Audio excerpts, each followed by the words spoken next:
¿Dónde está? Ya, en alveolos, ¿no? Bien, fue en alveolos. Pero como hay muchos lugares, muchos sitios que también se pueden denominar alveolos, siempre decimos alveolos pulmonares, ¿ya? Alveolos pulmonares o alveolos respiratorios, les podemos decir. Siempre que ser específico, porque hay unos términos que en otros sitios pueden hablar alveolos. Porque alveolo se hace referencia a una forma, a una morfología alveolar. Entonces, la función intercambio gaseoso en alveolos pulmonares. Bien, es una función, digamos, es la más importante, ¿no? Porque también a veces hay algunas sustancias que se metabolizan y se liberan también por vía respiratoria. Pero también puede en algún momento jugar ese rol, ¿no? De eliminar alguna sustancia vía respiratoria. Pero la función más importante es el intercambio gaseoso a nivel de los alveolos. Muy bien. Entonces, ¿qué tiene que haber para que ocurra ese intercambio gaseoso? ¿Qué tiene que haber? La sangre, muy bien. Ahí vamos. Muy bien, yo surgí algunas ideas. Entonces, tiene que haber sangre. ¿Ya? Hay sangre. ¿Ya? Muy bien.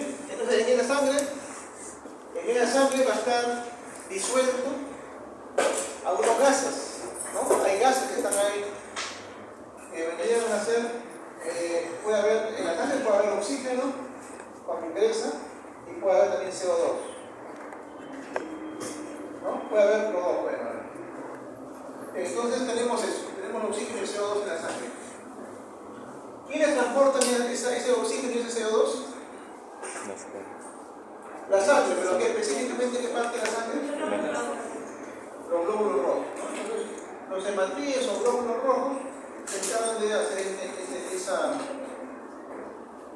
Los glóbulos rojos pueden tener en su superficie o bien oxígeno o bien CO2, cualquiera de los dos. Esto ocurre en la sangre. Ya está muy bien. Entonces, ¿qué más tiene que haber? ¿Alguien dijo un epitelio aquí por ahí? Ya, tiene que haber un epitelio, muy bien. Porque lo que es un intercambio, ¿no? La palabra dice intercambio. Entonces, aquí tiene que haber un epitelio.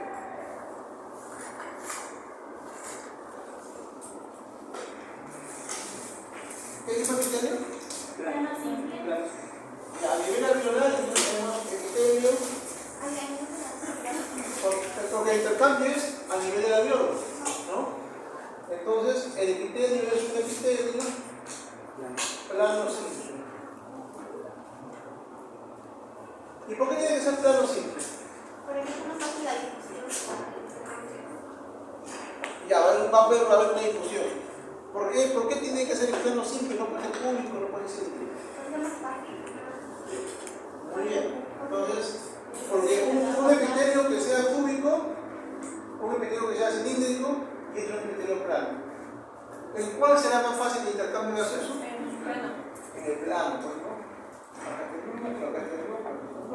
Entonces, el intercambio gaseoso va a ser mucho más fácil a través de la difusión, que es la diferencia de gases, en un epitelio plano. Entonces, acá se va a estar formando realmente una membranita, una pequeña membrana. Una membrana muy delgada que la va a proporcionar, por un lado, el epitelio simple plano. ¿Este epitelio simple plano dónde está?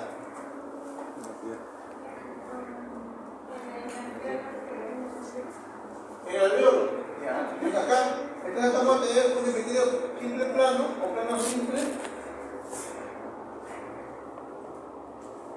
en el alveolo. ¿Alguien más? No, bronquiolo es muy proximal. ¿Dónde más había? Esta membrana o este lugar donde se realiza el intercambio gaseoso, capilares. ¿Cómo? Capilares. Entonces, la sangre no está ahí derramada. La sangre está circulando a través de capilares. Y el capilar también tiene un epitelio simple plano. Entonces acá vamos a tener epitelio simple plano que aporta el alveolo, y tenemos que tener epitelio simple plano que aporta el capilar.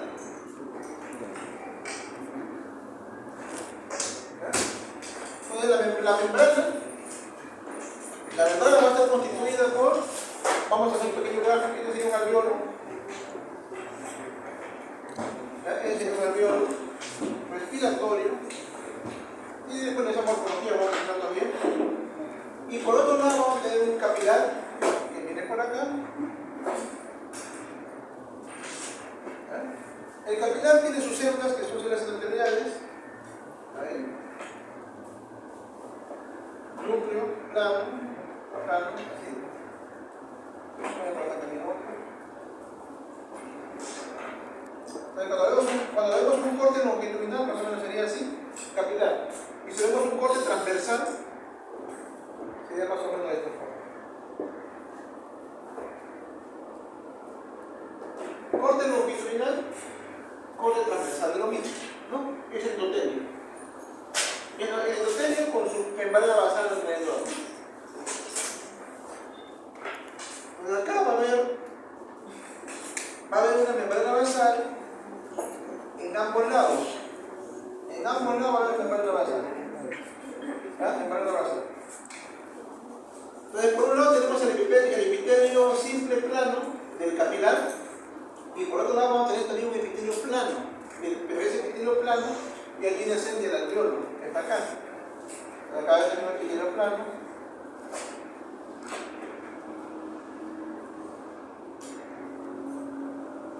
Y vamos a ponerlo por acá. Núcleos correspondientes. Pero también a nivel del alveolo también hay otro tipo de células que son un poquito más elevadas.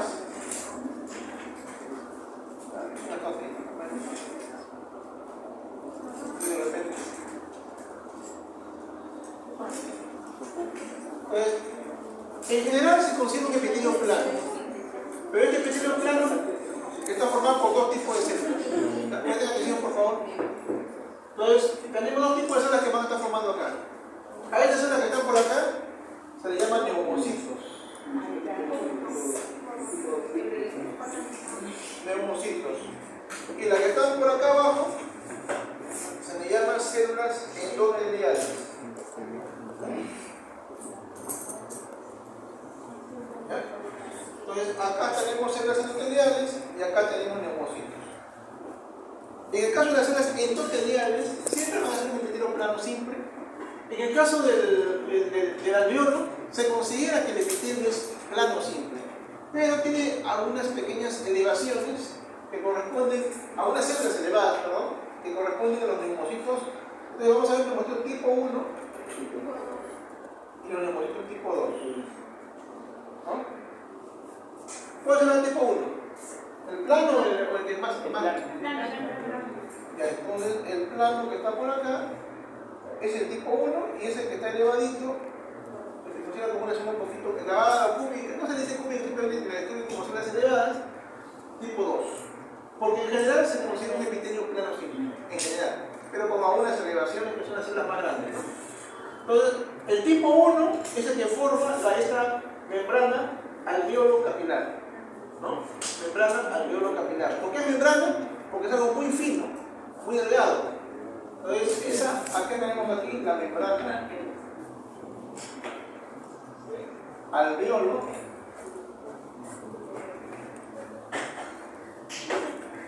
capilar. Esa membrana alveolo capilar va a estar formada por dos células y sus correspondientes membranas basales. Entonces van a ver acá célula endotelial del alveolo, célula endotelial, célula plana del alveolo o neumocito tipo 1, Neumocito tipo 1 y célula endotelial del capilar. Y en el centro, la membrana basal. ¿Verdad? Porque hay membrana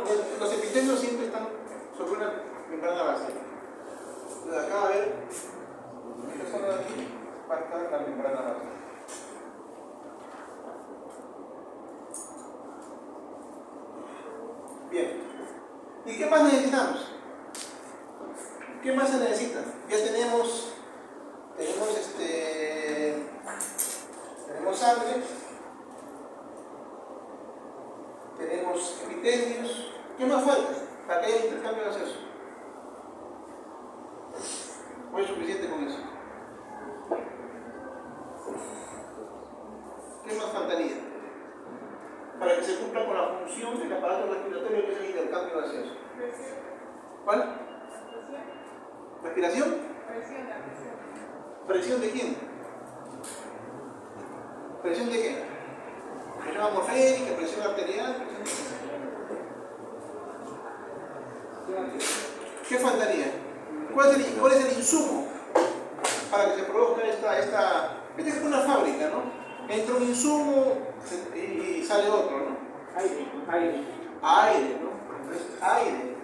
Acá tiene que entrar aire. Si no hay aire, ¿cómo se va a hacer el intercambio? No hay aire, no se puede. Entonces por acá tiene que entrar el aire. ¿No? Tiene que entrar el aire. El aire, dentro de la composición del aire hay muchos elementos. Puede haber un fuerte componente del oxígeno, pero no es el más importante. El aire tiene muchas cosas. Tiene nitrógeno, tiene partículas de suspensión, ¿no? Tiene bacterias, hay virus en muchos sitios, ¿no? Hay muchas cosas que hay en el aire. Hay polen, hay muchas cosas. Pero lo que se espera es que llegue un aire limpio, ¿no? Vamos a poner acá, saltarlo, que llegue un aire limpio al alveolo. Y ese aire limpio aporte el oxígeno que nuestro sistema respiratorio requiere. Entonces este oxígeno por diferencia de presiones, como dijo su compañera, va a ingresar aquí al vaso sanguíneo, ¿no? Y el CO2 que se encuentra aquí dentro del vaso sanguíneo va a salir, ¿no? Va a salir y se espera que eso también salga al exterior. Entonces, cada vez que nosotros respiramos, estamos introduciendo aire a nuestra vía respiratoria. Ese aire finalmente debe llegar a todos los alveolos, miles de alveolos que tenemos en ambos pulmones. Llega al alveolo y va a haber como el epitelio muy finito, como su compañera mencionó, muy delgadito. Entonces ahí va a haber una pequeña membranita que va a permitir el intercambio por difusión de gases. El CO2 ingresa y en compensación sale el oxígeno, o al revés, como quieran, ingresa el oxígeno y sale el CO2 en compensación. Eso aquí lo está transportando los glóbulos rojos, ¿no? Los glóbulos rojos. Pero y acá no necesitamos ningún glóbulo rojo. Ya el sistema vascular lo conocemos, ya conocemos los vasos sanguíneos, ya conocemos también el contenido que es la sangre. Entonces, nos falta conocer esta parte de acá, ¿no? La parte del alveolo hacia arriba, o sea, del alveolo hacia la zona proximal, le llamamos, ¿no? La vía respiratoria empieza en la nariz, que sería la zona proximal, y su zona distal vendría a ser el alveolo. Entonces, cuando hablamos nosotros de vías respiratorias, hablamos de zonas proximales y zonas distales. Proximal, todo aquello que está, generalmente proximal lo llamamos todo aquello que está de la nariz para arriba, ¿no? O vías respiratorias altas, ¿no? De la nariz para arriba, vías respiratorias altas. Más proximal en la fosa nasal. Y distal, todo aquello que esté en la parte más alejada. Lo que está, vías respiratorias bajas se consideran de la nariz hacia abajo, ¿no? Tráquea, bronquio, bronquiolos, conductos alveolares y alveolos ya se considera la vía respiratoria baja. Y lo más distal de esa vía respiratoria es el alveolo, ¿no? Pero ¿qué nos falta conocer de aquí para arriba, ¿no? Cómo se va a ir desarrollando nuestra vía respiratoria de aquí hacia arriba. Eso biológicamente seguramente ya lo vieron. Bueno, vamos a ver eso el día de hoy. La parte anatómica desde el punto de vista histológico, ¿no? Porque ya sabemos que la histología es la microanatomía. Pues vamos a asociar mucho la anatomía sistema con la histología. Entonces, esto empieza todo en la vía, en la nariz, ¿no? En la nariz, las fosas nasales, ahí va a empezar la vía respiratoria. Vamos a poner acá. Entonces, para que ocurra todo este proceso, tiene que haber aire. Pero aire limpio, no se olviden. Acá no puede llegar un aire cochino, sucio, contaminado. Si no nos produce infecciones. Va a pasar por una serie de filtros. Bueno, acá tenemos el sistema respiratorio, va a tener una vía de conducción. ¿De quién? Del aire, ¿no es cierto? Del aire. Y tiene un sistema de conducción, una vía de conducción, ¿no? Y tiene una zona funcional, que la zona funcional se considera esta zona de acá, donde ocurre el intercambio gaseoso, es la parte funcional. Entonces tiene una vía de conducción y una parte funcional. La parte funcional está en la parte final, ¿no? Cuando llegamos al bronquiolo respiratorio, ahí empieza la parte funcional, el bronquiolo respiratorio. Antes del bronquiolo respiratorio es una vía de conducción. Lo único que hace nuestra vía de conducción, que es un sistema de túbulos, que cada vez se van haciendo más chiquititos y más frágiles y más débiles, es transportar aire. Pero ese aire va a ir sufriendo unas modificaciones en todo el paso. Entonces empezamos con la nariz, las fosas nasales. ¿Qué más seguiría? Nariz, fosas nasales. ¿Qué más? Antes de laringe. En la parte posterior de las fosas nasales, ¿cómo se llama? Se llama faringe, pero lo que está en relación con la vía respiratoria se llama nasofaringe. La nasofaringe baja a lo que conocemos como orofaringe. Nasofaringe o orofaringe. Bien, de orofaringe, ¿qué sigue? La laringe.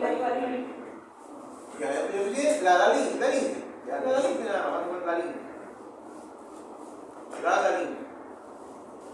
La laringe es una estructura, un órgano un poquito más complejo. Más compleja es la laringe. Vamos a verla. De la laringe, y ahí en la laringe es el límite entre las vías respiratorias alta y baja. De la laringe, ¿qué seguiría? La tráquea. La podemos palpar, la tráquea, la la podemos ver. La persona que pone delgada, ¿no vemos? Tráquea. Después de la tráquea, ya, primero son los bronquios. Ya, pero vamos a tener varios tipos de bronquios. Primero tenemos los bronquios principales, que son los bronquios primarios, que son el bronquio derecho y bronquio izquierdo, que van a conectar con cada pulmón. Bronquio derecho, bronquio izquierdo.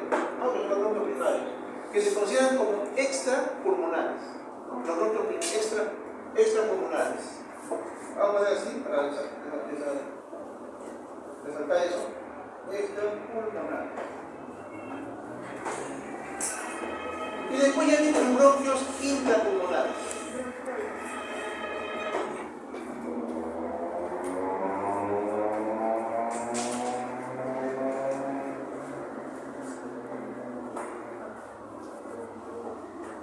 Entonces los bronquios extrapulmonares son el derecho y el izquierdo. Pero luego vienen los bronquios intrapulmonares que se van a ramificar primero uno para cada lóbulo. Para el lado derecho saben ustedes que el pulmón tiene 3 lóbulos, para el lado izquierdo tiene 2 lóbulos. Esos son los bronquios lobares, ¿no? Bronquios lobares. Luego ya vienen los bronquios, se van a ir, así como si fuera un árbol, se va a ir ramificando. Primero vamos a tener bronquios primarios y bronquios secundarios, ¿no?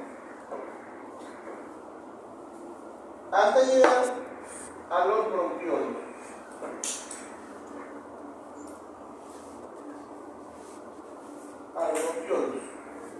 Igual, los bronquiolos son más pequeñitos todavía. Igual vamos a tener bronquiolos pequeños, bronquiolos primarios, bronquiolos secundarios, y vamos a llegar a tener, vamos a terminar en el bronquiolo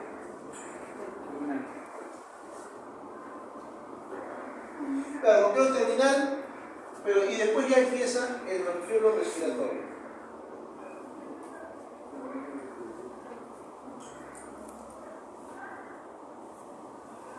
Después del bronquiolo respiratorio, ¿qué seguiría?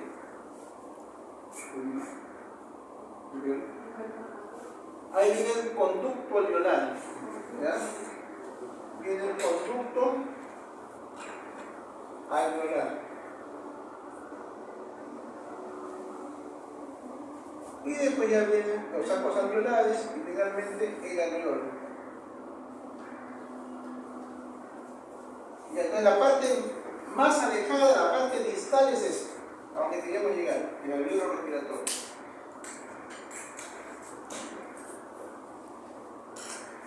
A partir de aquí, lo que hablamos como bronquiolo respiratorio es de la parte funcional, ¿no? Donde generalmente empieza a haber algo de intercambio de gaseoso, pero acá es donde hay intercambio.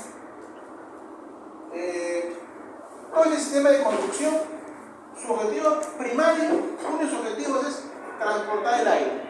O sea, el aire que ingresa por aquí, por la fosa nasal, aire, ingresa por los orificios nasales y sigue ese recorrido. En todo ese recorrido, ese aire se va a ir modificando.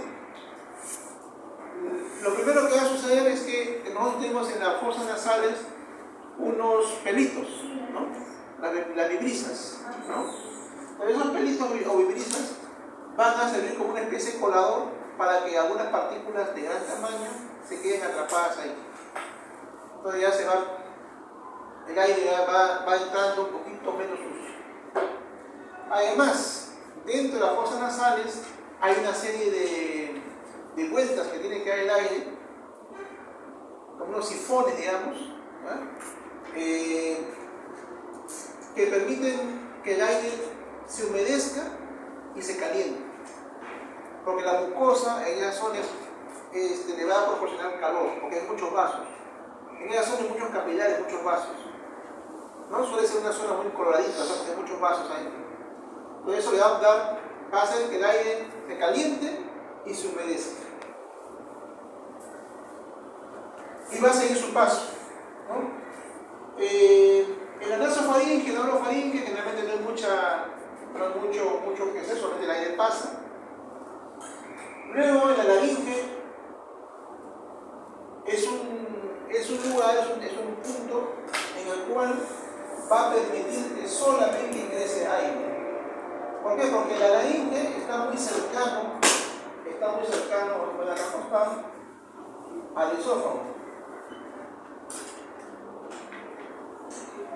La laringe está muy cercana al esófago. La laringe viene por acá por adelante y el esófago está por atrás. Entonces, los sólidos, y como hemos visto, la orofaringe participa también en el paso del aire. Y nosotros, y por la orofaringe también pasa el alimento. El alimento, la saliva, los líquidos, cualquier sustancia que no sea aire, pasa por la orofaringe y va a chocar con la laringe y se va al esófago, la parte posterior.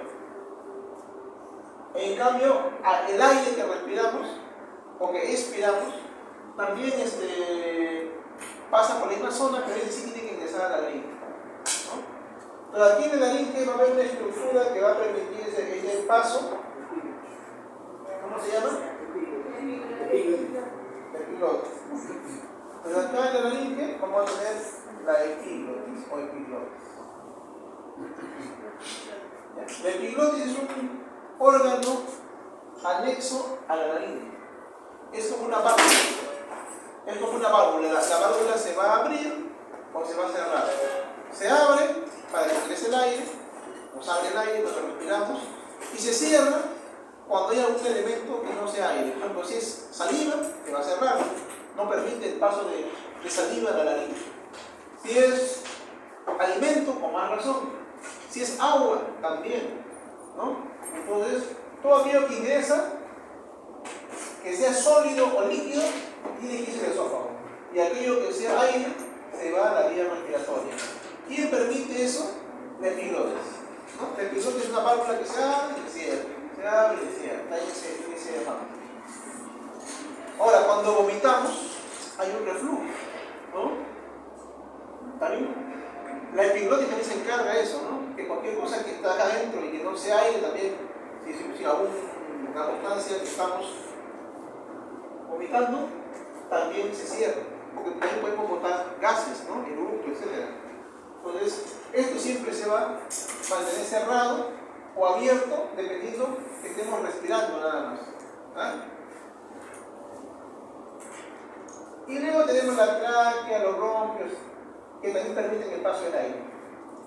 Pero en todo su recorrido, esto es un tubo. Es un tubo. En todo su recorrido ese tubo tiene un epitelio. Después tiene varios tipos de epitelio. Tiene epitelio. El epitelio que predomina sobre todo en la zona proximal es un epitelio pseudoestratificado.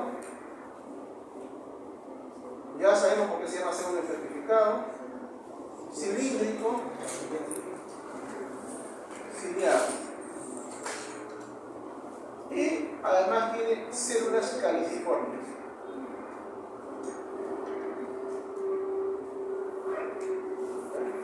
Entonces el epitelio, la mayor parte, es este. De las fosas nasales, o sea, bueno, en el inicio de las fosas nasales hay un epitelio parecido al de la piel, ¿no? Por eso que hay pelos. Los pelitos que tenemos es un legado que nos deja el epitelio que tenemos afuera, que es la piel. En las fosas nasales, al inicio, tenemos un epitelio estratificado plano. ¿No quedatizado? Por eso. Muy parecido a la piel, por eso que tiene pelitos. Después, pasada la parte ya continúa con un epitelio líquido. ¿Sí?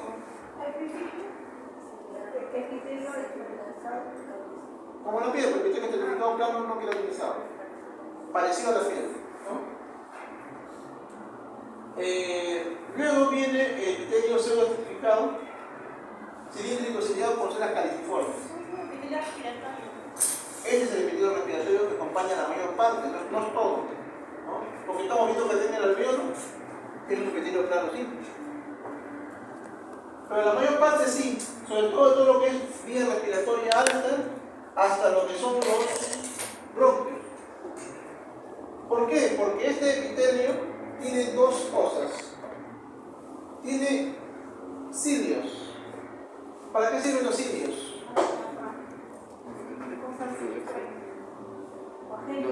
Los cilios tienen movimiento. Y lo que hacen los cilios es moverse en sentido anterógrado, haciendo que cualquier sustancia que se pegue, que no sea el aire, cualquier partícula, se pega en la mucosa y los cilios se mueven y lo eliminamos hacia el exterior. ¿No? Llegan a la nariz, lo más arriba y lo dan una tosecita y lo escupimos. Y las células caliciformes van a producir moco. El moco es lo que realmente hace que se pegue cualquier partícula al epitelio, ¿no? Entonces el epitelio está con una superficie de moco. Entonces el moco es como un pegamento.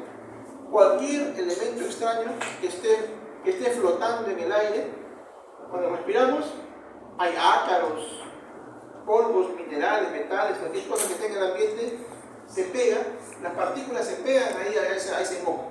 ¿No? ¿Ustedes han visto ese?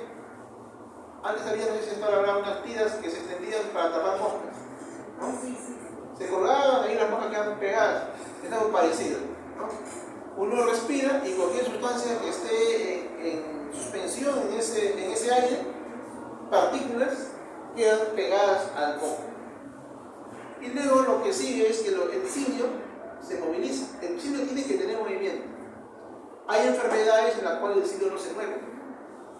Y eso produce infecciones, porque al pegarse bacterias, supongamos, o cualquier otra sustancia, va a desencadenar una infección. Como las trompas también tienen cilios, ¿no? Pero tienen otra función. Acá es para purificar, tratar de limpiar el aire, ¿no? Si los cilios no se mueven, entonces el problema es que los niños, porque hay enfermedades, como les decía, que haya disinesia o parálisis de los cilios, ¿no? Entonces, cuando ocurre eso, son niños, generalmente esto se ve más en niños porque es un problema congénito, se nace con eso. Son niños que muchas neumonías a repetición tienen, porque no tienen ese mecanismo de defensa. Este mecanismo de defensa atrapa en todo el árbol respiratorio a gran cantidad de partículas y las expulsa, ¿no? Porque las células calciformes siempre forman moco. Claro, las células calciformes es su función, producir moco. Son células calciformes que secretan moco. Igual que en el tubo digestivo. En el tubo digestivo también tenemos células calciformes que producen moco. Y por ejemplo, cuando uno está con la gripe y produce moco, o sea, esas células son las que producen en exageración. No, son otras glándulas, son glándulas. Tenemos contribuye en algo, pero no es lo principal.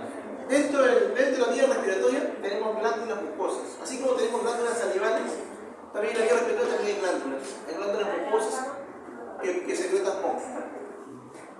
Inclusive en los bronquios, ¿no? En los bronquios también tienen sus glándulas que producen moco. Por eso que un asmático se tapa, como tenemos bronquitis, por ejemplo, hay moco, ¿no? Que sale de esta zona. Son glándulas que están produciendo moco y que salen de la vía respiratoria. Son otro tipo de glándulas. Esto contribuye en algo, pero el principal, cuando tenemos infecciones o inflamaciones o problemas alérgicos o asma, son glándulas especiales que producen el moco. Este es un moco que va a recubrir, que siempre están recubriendo la vía respiratoria. Igual como el moco que tiene el estómago. El estómago también tiene un moco grueso, ¿no? La función de ese moco es evitar que el ácido clorhídrico higiera el propio estómago. Acá la función es que ese moco capte cualquier tipo de partícula en suspensión, ¿no? Generalmente las partículas hasta de unas 10, 15 micras quedan atrapadas en ese moco. Aquellas que son más pequeñitas ya ingresan hasta el final. Entonces el epitelio tiene esta característica. Conforme va avanzando en la vía respiratoria, sobre todo a nivel de los bronquiolos, el epitelio que en un primer momento era cilíndrico ciliado, se va haciendo después cilíndrico, nada más, ya no es cilíndrico.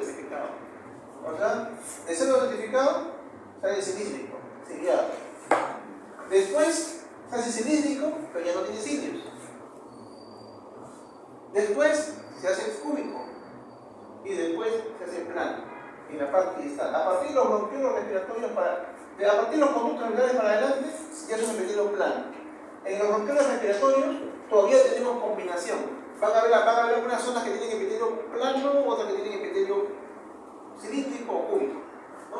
Entonces este epitelio se va adelgazando conforme nos va yendo la parte más distal. Pero hasta los bronquios tienen esta característica, ¿no? El epitelio certificado cilíndrico ciliado. Conforme se va alejando, primero va poniendo se va haciendo cilíndrico, ya no es certificado, sino cilíndrico solamente. Después pierde los cilios, o sea, es un epitelio cilíndrico simple. Después es un epitelio cúbico y después plano. De los conductos alveolares para adelante es plano. Es la parte funcional. ¿Ya? Entonces esta es la parte conductora. Y acá ya viene la parte funcional, que es la parte respiratoria, el bronquio respiratorio, que es donde ocurre el cambio entre cúbicos y planos. Ahora, ¿qué pasa con aquellas partículas que son menores de 15 micras, menores de 10 micras y que pasan en la vía respiratoria? ¿Y eso qué puede pasar con esos elementos? Pueden llegar acá al alveolo. De hecho, que llegan muchos de ellos. El smog, lo que respiramos, todo ese humo que está en el ambiente de lo que se quema la gasolina, es como un carbón que queda en el ambiente, ¿no? Y eso llega, algunas partículas son muy finitas, muy chiquitas, y llegan hasta acá, hasta la luz del alveolo. ¿Y cómo nos defendemos? ¿Cómo se defiende nuestro cuerpo? ¿Cómo se defiende nuestro sistema respiratorio? ¿Qué habrá a ese nivel?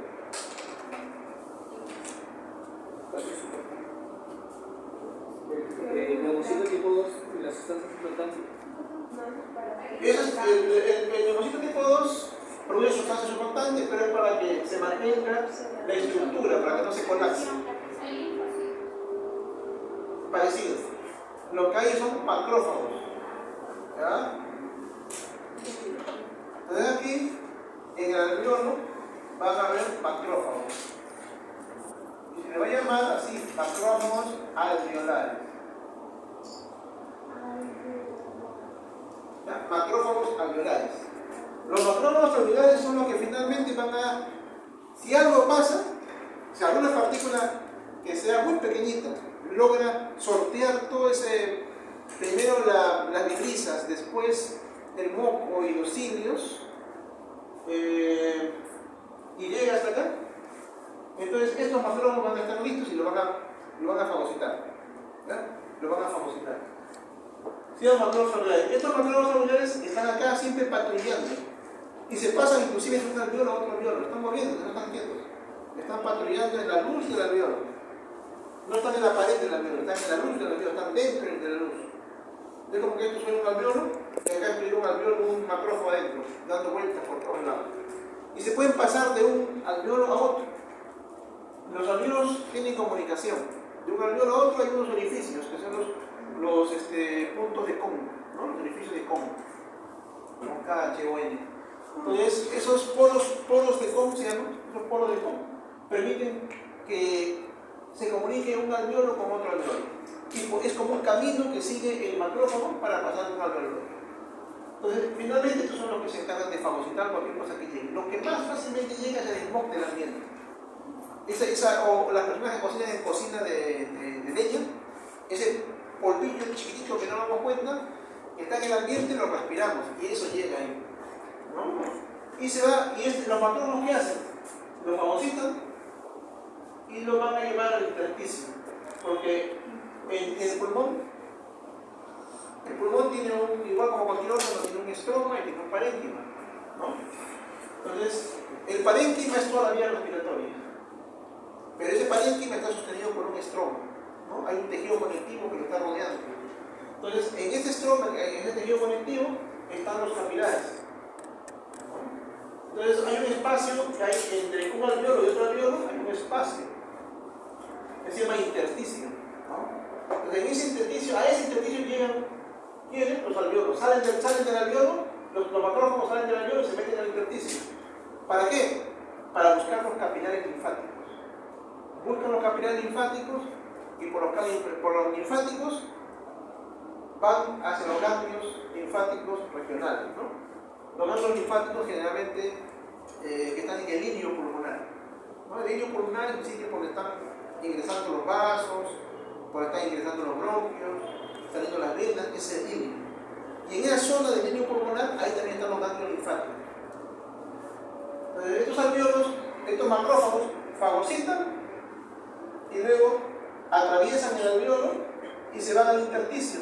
Y del intersticio buscan un capilar linfático y por los linfáticos llegan a los ganglios del mediastino, ¿no? Ganglios mediastinales. Entonces es la forma como el aire avanza y se va modificando, ¿no? Pasando de que aquí llega un aire limpio, ¿no? Un aire limpio, un aire caliente, un aire húmedo, para que pueda impactar bien en nuestro sistema respiratorio. Ahora, y bueno, después ya el intercambio que me han comentado.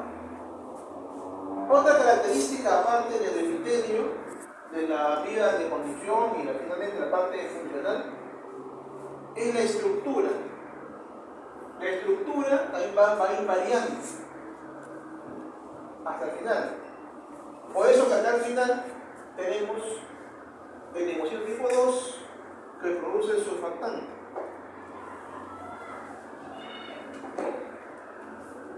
Eso va a ayudar a la estructura. Comparamos, por ejemplo, la estructura del inicio de la vía respiratoria. En el inicio de la vía respiratoria tenemos cartílago y tenemos hueso, ¿no? Tenemos hueso nasal y tenemos cartílago. Es una estructura dura. Pero acá, en esta zona distal, no hay ni cartílago, ni hueso, ni músculos, ¿no? Solamente hay solamente están las células, la membrana basal y colágeno, ¿no? Entonces, eso fácilmente se colapsa con la presión atmosférica, ¿no? Se colapsa. Si dejamos de respirar un momentito, ¿no? Botamos el aire, se colapsaría, ¿no? Se cerraría, porque esto es muy blandito, muy frágil. Entonces, ahí interviene el surfactante. Pero el resto de estructuras no se colapsan. ¿Por qué? Porque la estructura es más fuerte, más resistente. En las fosas nasales, vamos a. En la zona anterior, cartílago. En la fosa posterior, en la zona nasal, la parte posterior, hay el hueso. En la nasofaringe y en la orofaringe, además de estar la mucosa, hay músculos. Hay músculos que rodean. Y en la parte posterior del hueso también, ¿no? Pero hay músculos. ¿No? Hay músculos nasofaringes y músculos en la parte orofaringe. La laringe, cartílago, que no podemos palpar, ¿no? Hay cartílagos en la laringe que mantienen la vía abierta. La tráquea también tiene cartílago. Y no solamente tiene cartílago, también tiene músculo alrededor. Y tiene tejido conectivo y todo, tiene una serie de capas. Los bronquios también tienen cartílago. ¿Qué cartílago será? ¿Llanito o elástico? Llanito, ¿no? Es un cartílago rígido, cartílago llanito. En cambio, la laringe es un cartílago elástico. En cambio, no, es un cartílago rígido. ¿Por qué? Porque la vía respiratoria siempre tiene que estar abierta, tiene que estar abierta. Así estemos durmiendo, la vía tiene que estar abierta. No se puede, la tráquea no se puede cerrar, tiene que estar siempre permeable, tiene que estar abierta. Lo que va a estar cerrado es la laringe, pero se va a abrir, se va a cerrar en forma involuntaria cada vez que respiremos. Hasta los bronquios tenemos cartílago. Los bronquiolos ya no tienen cartílago en su estructura. Son más pequeñitos, desde medio centímetro hasta 1 milímetro. Son o sea, de 5 milímetros a 1 milímetro más o menos tiene el diámetro un bronquiolo. Y no tienen cartílago en su estructura, en su pared. Pero sí tienen músculo. Ese músculo se viene adelgazando poco a poco. ¿Y qué músculo será? ¿Estriado o liso?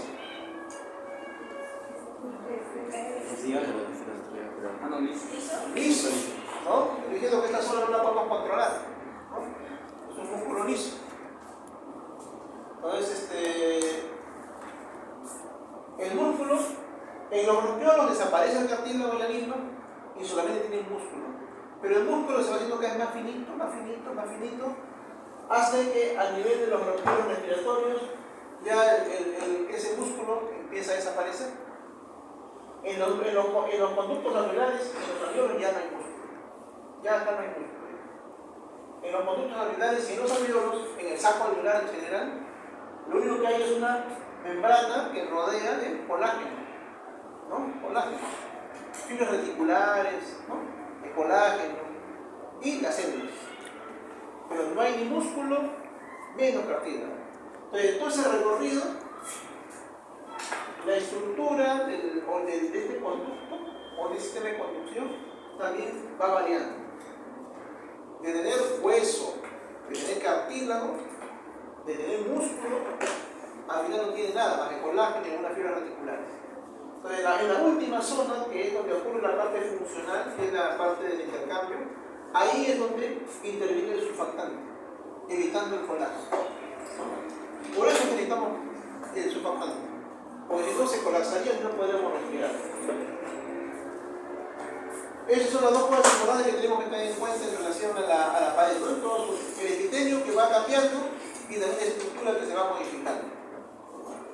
Con el objetivo final que ocurra que acá haya un adelgazamiento extremo que permita que haya ese intercambio. Ahora, otra función que tiene el aparato respiratorio aparte del intercambio gaseoso. ¿Qué otra función? ¿Nutrientes? ¿Vale? ¿De nutrientes también? ¿Cómo qué, por ejemplo? No. Otra función del aparato respiratorio que esté dentro del aparato respiratorio. La transformación del flujo alimenticio. No, esa es parte digestiva.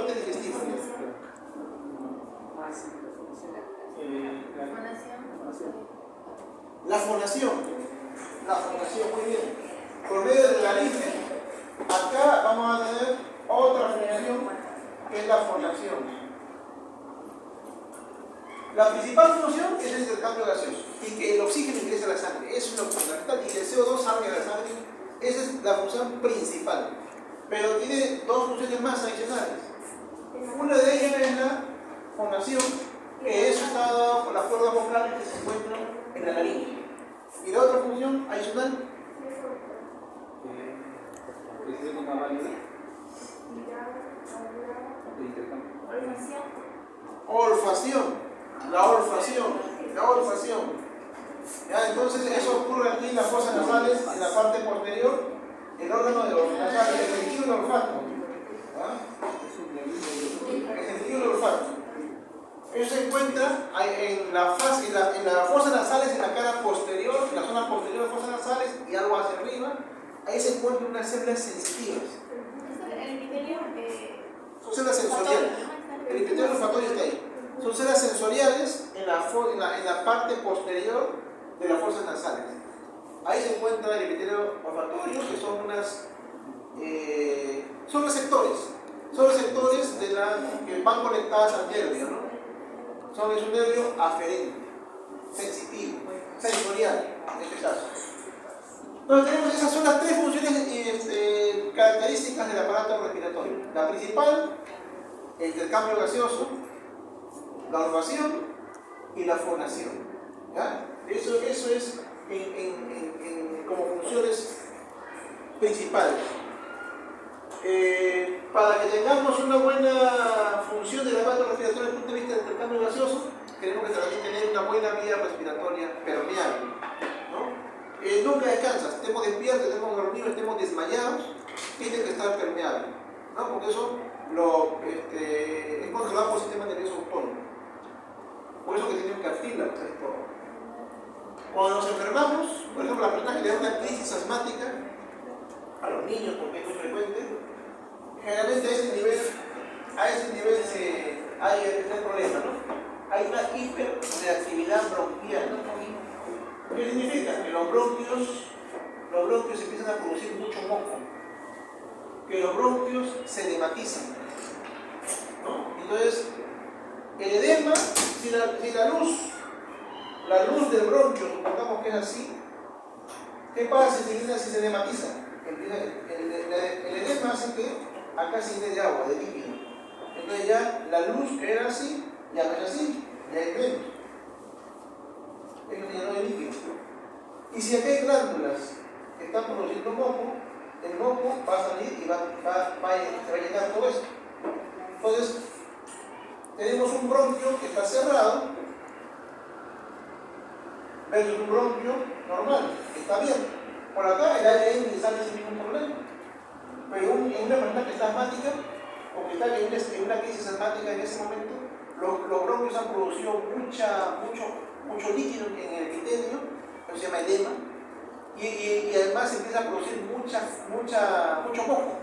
Por eso que se llama hiperreactividad bronquial. Ese moco sale al exterior, sale a la cavidad y termina por obstruir. Entonces los niños que tienen problemas asmáticos, crisis asmática, lo que hacen es una obstrucción del bronquio, que se manifiesta no cuando uno ingresa el aire, sino cuando uno expulsa el aire.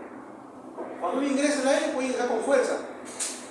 Toma aire con fuerza y el aire pasa, rompe digamos que esta barrerita que está ahí de moco. Pero ¿en qué momento se manifiesta el problema de los asmáticos? Cuando quieren eliminar el aire, porque la expiración en su momento es un movimiento ya pasivo, ¿no? Es pasivo, mientras que la respiración es activa. Hacen la actividad y inspiran fuerte y el aire entra, pero no sale el aire. Entonces las personas que son asmáticas tienden a tener un tórax más voluminoso, más globuloso, ¿no? Porque el aire se va acumulando y va haciendo que se vaya modificando la forma del tórax. Y eso significa que las costillas se modifican. Uno cuando ve una placa radiográfica de un asmático y se encuentra, ¿cómo son las placas radiográficas normales? Las costillas se ven así.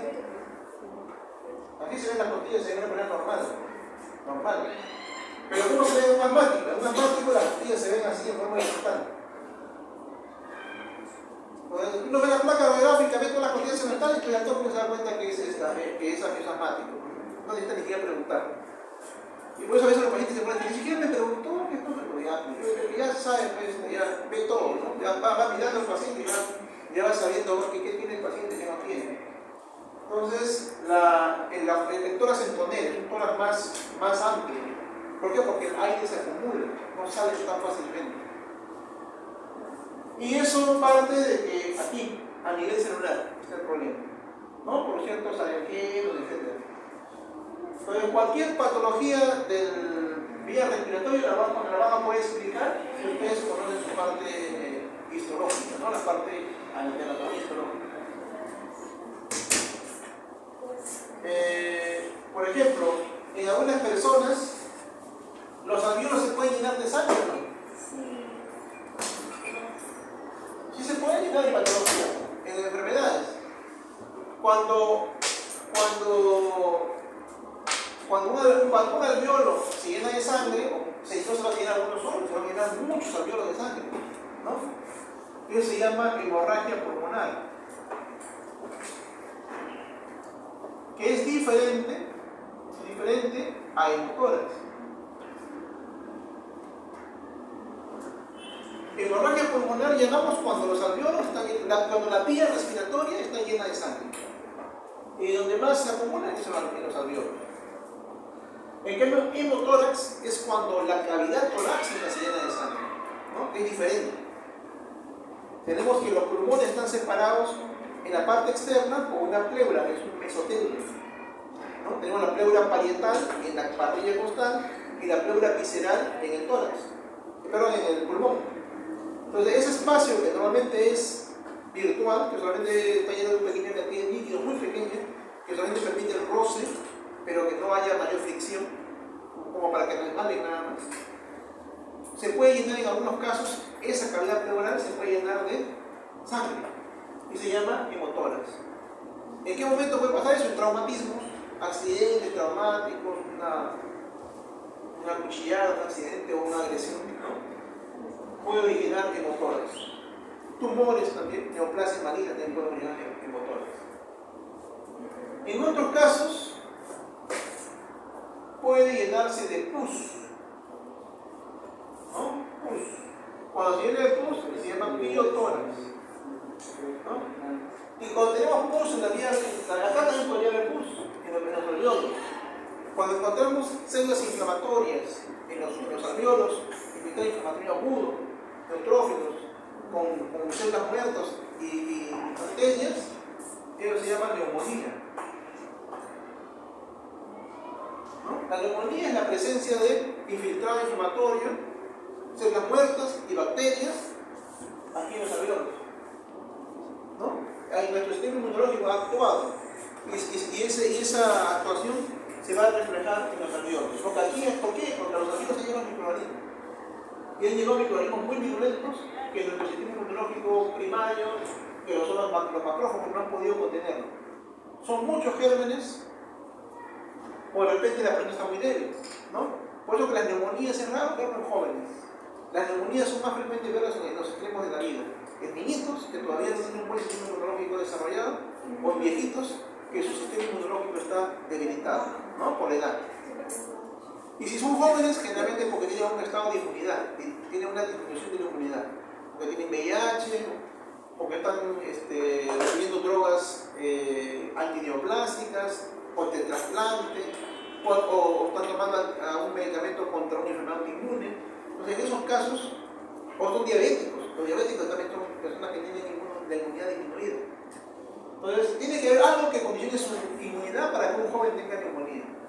Normalmente lo vemos en niñitos o lo vemos en personas muy mayores, ¿no? Entonces, ahí nuestros alvéolos llenan de pus. Pero también puede haber que la pus esté en la cavidad pleural, que se llama piotórax, ¿no? Ya las causas son otras. ¿Qué más puede haber? Cuando hay aire dentro de nuestros pulmones, normalmente el aire entra y sale, es normal que haya aire.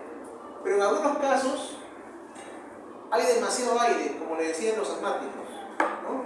Hay demasiado aire, Cuando hay demasiado aire y se fuerza, a veces esta pared de los alveolos, que es muy finita, se rompe. Y al lado, acá al costado hay otro alveolo. Entonces al final se va a ver en el pulmón como unas luces alveolares muy grandes. ¿Por qué? Porque es la fusión de varios alveolos.